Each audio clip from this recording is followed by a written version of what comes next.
नमस्कार, the angle में आप सभी का स्वागत है। मैं हूं आपके साथ नीतू शर्मा। सबसे पहले एक नजर हेडलाइंस पर। राहुल गांधी और प्रियंका गांधी ने हाथरस गैंगरेप पीड़िता के परिजनों से की मुलाकात। डीएनडी पर कांग्रेसी कार्यकर्ताओं पर हुआ लाठीचार्ज।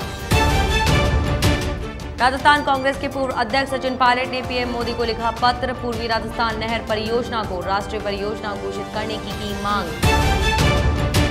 राज्य में हो रहे अपराधों को लेकर भाजपा प्रदेश अध्यक्ष सतीश पूनिया ने साधा गहलोत सरकार पर निशाना। राजस्थान को बताया अपराधों की राजधानी। राजस्थान में पंचायत चुनाव के दूसरे चरण के लिए हुआ मतदान संपन्न। लोगों में दिखा मतदान के प्रति भारी उत्साह। हाथरस गैंगरेप मामले को लेकर देश भर में आक्रोश है। गैंगरेप पीड़िता को इंसाफ दिलाने की मांग को लेकर कांग्रेस के पूर्व अध्यक्ष राहुल गांधी और महासचिव प्रियंका गांधी को हाथरस जाने की अनुमति दे दी गई है। इसके बाद कड़ी सुरक्षा के बीच राहुल और प्रियंका गांधी डीएनडी से हाथरस के लिए पहुंचे। इससे पहले जैसे ही राहुल गांधी का काफिला नोएडा की डीएनडी पर पहुंचा, वहां जमकर हंगामा हुआ। अधिक भीड़ इकट्ठी होने के कारण पुलिस को उन्हें काबू करने के लिए लाठीचार्ज भी करना पड़ा। राहुल गांधी के साथ हाथरस जाने के लिए राजस्थान के प्रदेश अध्यक्ष गोविंद सिंह डोटासरा भी गए थे। हाथरस में गैंगरेप मामले में हंगामे के बीच कांग्रेस नेता राहुल गांधी और प्रियंका गांधी एक बार फिर हाथरस जा रहे हैं और इस दौरान राजस्थान के पीसीसी चीफ और शिक्षा मंत्री गोविंद सिंह डोटासरा भी मौजूद हैं। इसकी जानकारी गोविंद सिंह डोटासरा ने खुद ट्वीट कर दी। उन्होंने लिखा कि हाथरस में पीड़िता के परिवारजनों से राहुल गांधी जी मिलने जा रहे हैं और हम उनके साथ निकले हैं। गोविंद सिंह डोटासरा ने आगे लिखा कि राहुल जी ना डरेंगे, ना थकेंगे और ना रुकेंगे। दलित बेटी का अपमान और परिजनों पर अत्याचार का बदला उत्तर प्रदेश की अत्याचारी सरकार को हटा के लेंगे। उन्होंने लिखा, हाथरस गैंगरेप पीड़िता के परिजनों का दुख बांटने जा रहे राहुल गांधी और प्रियंका गांधी के साथ हुआ अशोभनीय व्यवहार यूपी सरकार के कुशासन को दर्शाता है। पूरा देश मोदी जी और योगी जी की अराजकता को देख रहा है। राहुल गांधी जी को पीड़ित परिवार से मिलने से कोई नहीं रोक सकता। सोलंग नाला में जनसभा को संबोधित करते हुए पीएम नरेंद्र मोदी ने कहा कि मैं देवी हिडिंबा, अनंतनाग और 18 करोड़ देवी देवताओं की दिव्य धरा को नमन करता हूं। 1997 में सोलंग नाला में पैराग्लाइडिंग की यादों को ताज़ा करते हुए पीएम ने कहा कि पूरी पैराग्लाइडिंग किट उठाकर जब पहाड़ी पर जाना पड़ता था तो दम उखड़ जाता था।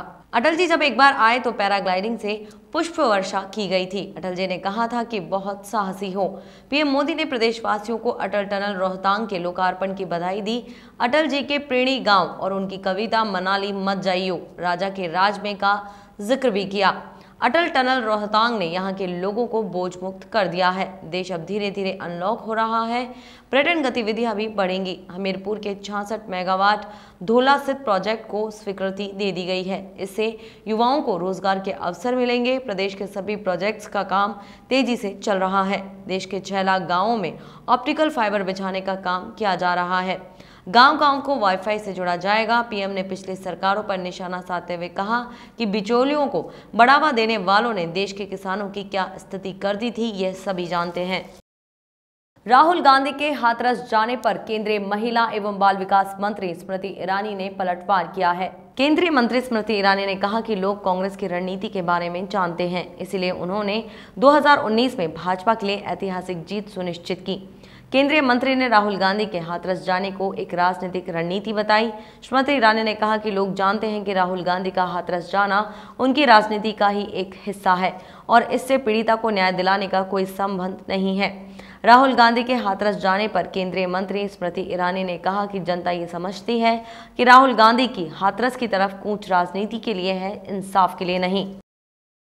बिहार विधानसभा चुनाव के लिए महागठबंधन में सीट शेयरिंग हो गई है। पटना में आयोजित एक प्रेस कॉन्फ्रेंस में इसकी घोषणा की गई। बिहार विधानसभा की 243 सीटों में से 144 पर राष्ट्रीय जनता दल, 70 पर कांग्रेस और 29 सीटों पर लेफ्ट चुनाव लड़ेगी। कांग्रेस स्क्रीनिंग कमेटी के चेयरमैन अविनाश पांडे ने इस दौरान कहा कि 2015 के चुनाव के दौरान बिहार की जनता ने महागठबंधन को भारी बहुमत दिया था।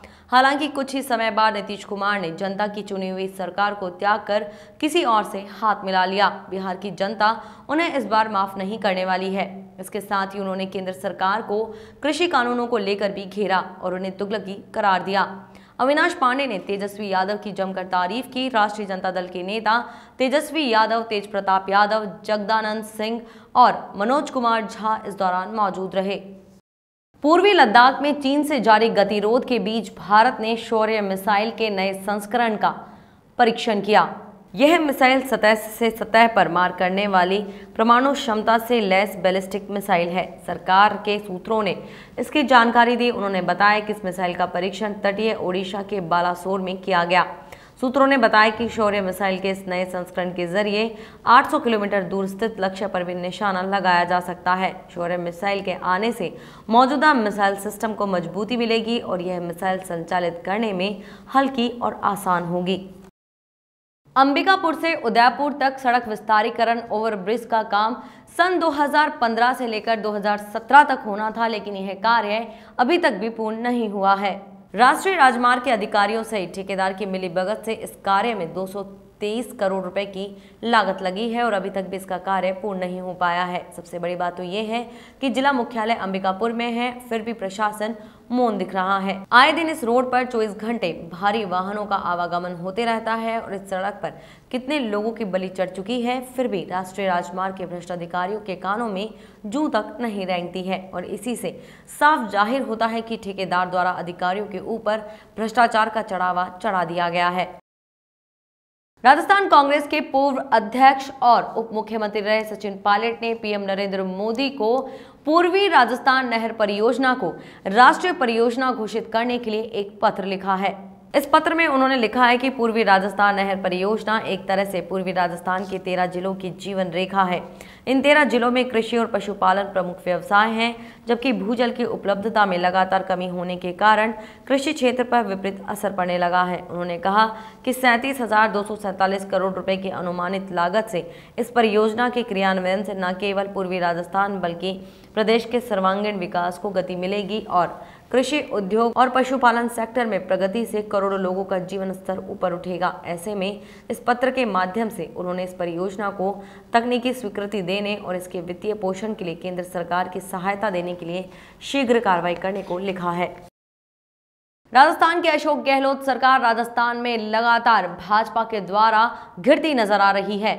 भाजपा नेताओं द्वारा राज्य में हो रहे अपराधों को लेकर रोज गहलोत सरकार पर निशाना साधा जा रहा है। इस बीच भाजपा प्रदेश अध्यक्ष सतीश पूनिया ने ट्विटर पर लिखा कि विगत 20 महीनों में अशोक गहलोत जी के राज में राजस्थान सर्वाधिक अपराधग्रस्त राज्यों में शामिल होकर अपराधों की राजधानी बन गया है। महिलाओं के प्रति दरिंदगी बढ़ गई है और अपराधी बेलगाम हो गए हैं।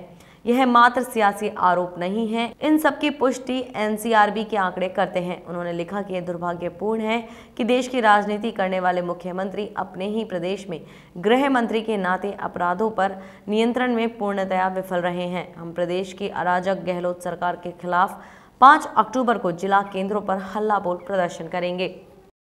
राजस्थान में पंचायत चुनाव के दूसरे चरण के लिए मतदान हुआ। दूसरे चरण में 1028 ग्राम पंचायतों के लिए मतदान हुआ।